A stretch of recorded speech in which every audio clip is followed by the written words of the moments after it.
Now, before you sold all that stuff that we just described in 166,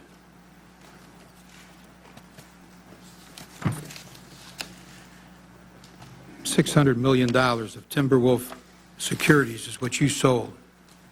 Before you sold them, this is what your sales team were telling to each other. Got it? 105?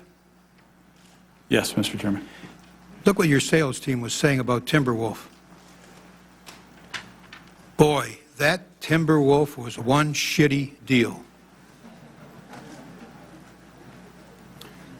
They sold that Mr. shitty Chairman, deal. this email was from the head of the division, not the Salesforce. Whatever it was, it's an internal Goldman document. This was an email to me in late June. Right. And you after sold the Timberwolf. transaction. No. You sold Timberwolf after as well. We did trades after that. Yeah, okay. It's the trades after. Some context might be helpful. The context, let me tell you, the context is mighty clear. June 22 is the date of this email. Boy, that Timberwolf was one shitty deal.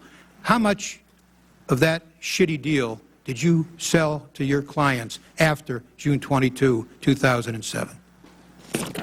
Mr. Chairman, I don't know the answer to that, but the price would have reflected levels that they wanted to invest in. Oh, of course. But they don't know you didn't tell them you thought it was a shitty deal. Well, I didn't say that. No. Who did?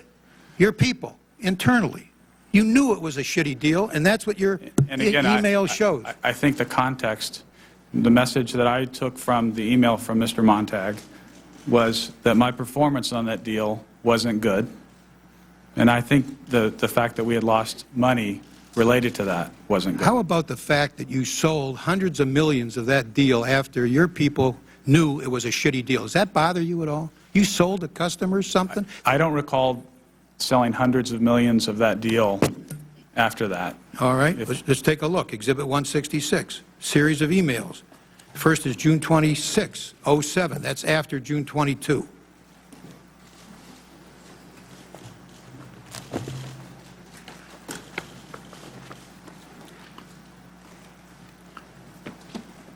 July 1, 2007, tells the sales force the top priority is Timberwolf. Your top priority to sell is that shitty deal.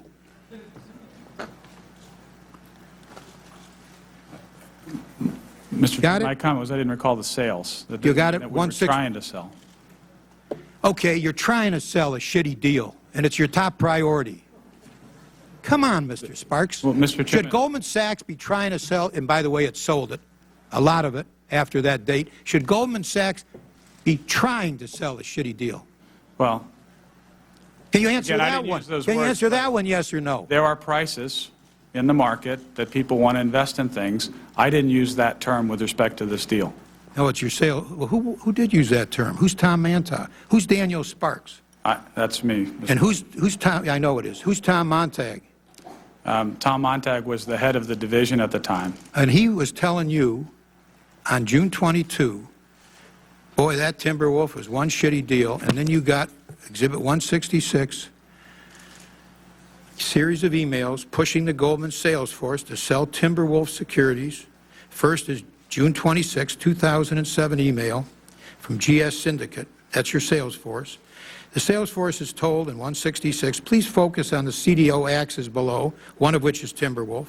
The next email, take a look, July 107, tells the sales force the top priority is Timberwolf. The next email is July 24, 2007. Timberwolf is again listed as one of the top priorities. Next is an email, July 3rd, still after the shitty deal assessment, and one in which one of GS sales team leaders, Matthew Biber, writes that with regard to Timberwolf, I'm all over these guys.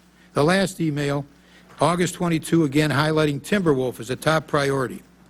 So, if you can't give a clear answer to that one, Mr. Sparks, I don't think we're going to get too many clear answers from you, but I've taken much more than my time, and we're going to come back to you and to the others on my second round, and return to Senator Collins.